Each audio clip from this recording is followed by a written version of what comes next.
Hi friends, welcome back to Manthan Kitchen. ಇವತ್ತು ನಾನು ನಿಮಗೆ super tasty restaurant style chicken ಕಬಾಬ್ನ ತೋರಿಸ್ತಾ ಇದ್ದೀನಿ. ಸಾಫ್ಟ್ ಆಗಿ ಜ್ಯೂಸಿ ಸ್ಪೈಸಿ ಕಬಾಬ್ನ ಮನೆಯಲ್ಲೇ ಎಂಜಾಯ್ ಮಾಡಬಹುದು. ಚಿಕನ್ ಕಬಾಬ್ನ ಮನೆಯಲ್ಲೇ ಈಸಿಯಾಗಿ ಮತ್ತು ಹೈಜಿನಿಕ್ ಆಗಿ ಮಾಡ್ಕೋಬಹುದು. ಪಾರ್ಟಿಗೆ, ಸ್ನ್ಯಾಕ್ಸ್ಗೆ ಅಥವಾ ಈವ್ನಿಂಗ್ ಟೀ ಟೈಮ್ಗೆ ಇದು ಪರ್ಫೆಕ್ಟ್ ಕಾಂಬಿನೇಷನ್. ಬನ್ನಿ ಈ super spicy and super tasty ಕಬಾಬ್ನ ಹೇಗೆ ಮಾಡೋದು ಅಂತ ನೋಡೋಣ. ನಾನಿವತ್ತು ಮನೆಯಲ್ಲೇ ಮಾಡಿರುವಂತಹ ಮಯೋನೀಸ್ ಜೊತೆ ಚಿಕನ್ ಕಬಾಬ್ನ ಸರ್ವ್ ಮಾಡಿದ್ದೆ. ಟೇಸ್ಟ್ ಮಾತ್ರ ಅಲ್ಟಿಮೇಟ್ ಆಗಿತ್ತು. ನೀವು ಕೂಡ ಟ್ರೈ ಮಾಡಿ. ಮನೆಯಲ್ಲಿಯೇ ಸೂಪರ್ ಟೇಸ್ಟಿ ಆಗಿರುವಂಥ ರೆಸ್ಟೋರೆಂಟ್ ಸ್ಟೈಲ್ಸ್ ಚಿಕನ್ ಕಬಾಬ್ನ ಟ್ರೈ ಮಾಡಿ ಹೇಗೆ ಬಂತು ಅಂತ ಕಮೆಂಟ್ ಮಾಡಿ. ಚಿಕನ್ನ ಮ್ಯಾರಿನೇಟ್ ಮಾಡೋಕ್ಕೋಸ್ಕರ ಒಂದು ಪಾತ್ರೆನ ತೊಗೊಂಡಿದ್ದೀನಿ. ನಾನಿಲ್ಲಿ 1.5 kg ಚಿಕನ್ ಮಾಡ್ತಾ ಇರೋದ್ರಿಂದ ಸ್ವಲ್ಪ ಅಗಲವಾಗಿರೋ ಪಾತ್ರೆನ ತೊಗೊಂಡಿದ್ದೀನಿ. ಸುಮಾರು ಒಂದು 70-80 ಗ್ರಾಮ್ ಆಗುವಷ್ಟು ಚಿಕನ್ ಕಬಾಬ್ ಪುಡಿನ ಹಾಕೋತಾ ಇದ್ದೀನಿ. ನಾನಿಲ್ಲಿ ಯೂಸ್ ಮಾಡ್ತಿರೋದು ತೇಜು ಅವರ ಚಿಕನ್ ಕಬಾಬ್ ಪುಡಿ. ನೀವು 10 ರೂಪಾಯಿ ಪಾಕೆಟ್ ಯೂಸ್ ಮಾಡ್ತೀನಿ ಅಂದರೆ ಒಂದು 3-4 ಬೇಕಾಗುತ್ತೆ 1.5 kg ಚಿಕನ್ಗೆ. 1 ಚಮಚ ಆಗುವಷ್ಟು ಖಾರದ ಪುಡಿ ತೊಗೊಂಡಿದ್ದೀನಿ. ಇದು ಸ್ವಲ್ಪ ಖಾರ ಇದೆ ಮತ್ತು ನಾವು ಮೆಣಸಿನ ಪುಡಿನೂ ಯೂಸ್ ಮಾಡ್ತಿರೋದ್ರಿಂದ 1 ಚಮಚ ಸಾಕು. ಮನೆಯಲ್ಲೇ ಮಾಡಿರುವಂಥ ಶುಂಠಿ ಬೆಳ್ಳುಳ್ಳಿ ಪೇಸ್ಟ್ನ ಒಂದು 3 ಸ್ಪೂನಷ್ಟು ಹಾಕೋತಾ ಇದ್ದೀನಿ. ನೀವು ರೆಡಿ ಶುಂಠಿ ಬೆಳ್ಳುಳ್ಳಿ ಪೇಸ್ಟ್ನ ಯೂಸ್ ಮಾಡ್ತೀರಾ ಅಂತಂದರೆ ಸ್ವಲ್ಪ ಕಡಿಮೆನೇ ಯೂಸ್ ಮಾಡಿ. ಏನಕ್ಕೆ ಅಂತಂದರೆ ಅದರಲ್ಲಿ ಸ್ಟ್ರಾಂಗ್ ಶುಂಠಿ ಬೆಳ್ಳುಳ್ಳಿ ಫ್ರಾಗ್ರೆನ್ಸ್ ಇರುತ್ತೆ ಮತ್ತು ಪ್ರಿಸರ್ವೇಟಿವ್ ಸ್ಮೆಲ್ ಬರುತ್ತೆ. ಅದರಿಂದಾಗಿ 1 ಸ್ಪೂನಷ್ಟು ಪುಡಿ ಮಾಡ್ಕೊಂಡಿರುವಂತಹ ಮೆಣಸಿನ ಪುಡಿನ ಹಾಕೋತಾ ಇದ್ದೀನಿ. ನಾನು ಬೇರೆ ಯಾವುದು ಗರಂ ಮಸಾಲ ಆಗಿ ಚಿಕನ್ ಮಸಾಲ ಆಗಿ ಯಾವುದು ಯೂಸ್ ಮಾಡ್ತಾ ಇಲ್ಲ. ಈ ಥರ ಒಂದು 5-6 ಮದ್ದಿಗೆ ಕಟ್ ಮಾಡಿ ಇಟ್ಕೊಂಡಿರುವಂತಹ ಹಸಿರುಮೆಣಸಿನ ಹಾಕೋತೀನಿ. ಇದು ಹಾಕೋದ್ರಿಂದ ಖಾರವಾಗಿ ಚೆನ್ನಾಗಿ ಅನಿಸುತ್ತೆ.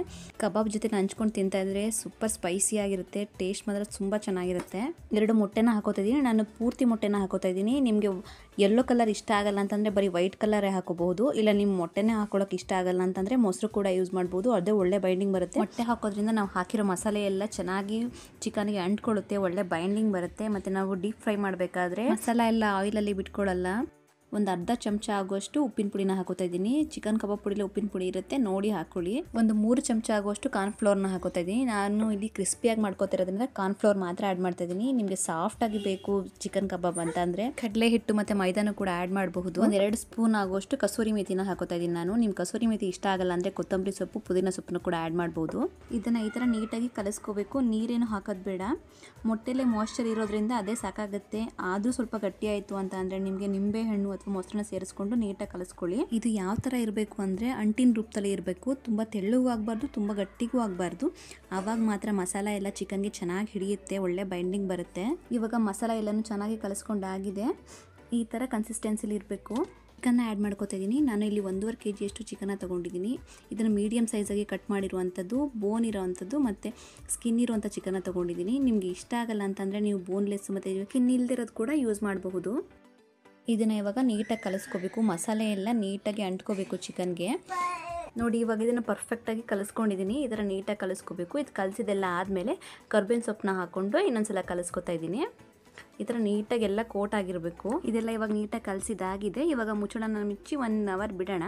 ನೀವು ಎಷ್ಟು ಅದನ್ನು ಮ್ಯಾರಿನೇಟ್ ಆಗೋಕೆ ಬಿಡ್ತೀರಾ ಅಷ್ಟು ಚೆನ್ನಾಗಿ ಚಿಕನ್ ಕಬಾಬ್ ಬರುತ್ತೆ. ಇವಾಗ 1 ಅವರ್ ಆಗಿದೆ, ತೆಗೆದು ನೋಡ್ತಾ ಇದ್ದೀನಿ. ಇದು ಸೂಪರಾಗಿ ಮ್ಯಾರಿನೇಟ್ ಆಗಿದೆ.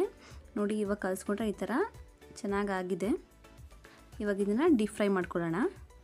ಇನ್ನೊಂದ್ಸಲ ಈ ಥರ ನೀಟಾಗಿ ಮಿಕ್ಸ್ ಮಾಡಿಕೊಂಡು ಡೀಪ್ ಫ್ರೈ ಮಾಡಿಕೊಂಡ್ರೆ ಟೇಸ್ಟ್ ಚೆನ್ನಾಗಿ ಬರುತ್ತೆ. ಇವಾಗ ಎಣ್ಣೆ ಚೆನ್ನಾಗಿ ಕಾಯ್ದಿದೆ. ಇವಾಗ ಮ್ಯಾರಿನೇಟ್ ಮಾಡ್ಕೊಂಡಿರುವಂತಹ ಚಿಕನ್ ಕಬಾಬ್ನ ಹಾಕೋತಾ ಇದ್ದೀನಿ. ಚಿಕನ್ ಪೀಸ್ಗಳನ್ನ ಹಾಕೋತಾ ಇದ್ದೀನಿ.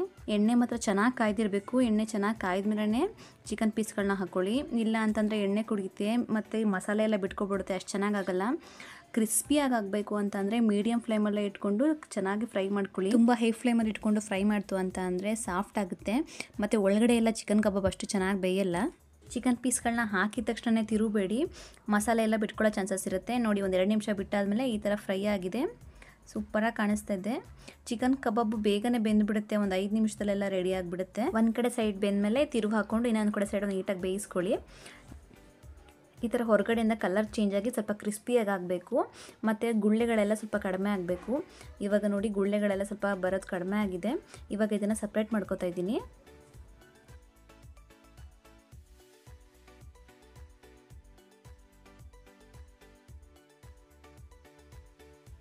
ಇವಾಗ ಸರ್ವ್ ಮಾಡ್ಕೊಳ್ಳೋಣ. ಚಿಕನ್ ಕಬಾಬ್ನ ಆದಷ್ಟು ಬಿಸಿ ಇದ್ದಾಗಲೇ ಸರ್ವ್ ಮಾಡಿ. ಕ್ರಿಸ್ಪಿಯಾಗಿ ಸೂಪರ್ ಟೇಸ್ಟಿಯಾಗಿರುತ್ತೆ. ಮೇಲೆ ನಿಂಬೆ ಹಿಂಡ್ಕೊಂಡು ತಿಂತಾ ಇದ್ರೆ ಅದ್ಭುತವಾಗಿರುತ್ತೆ.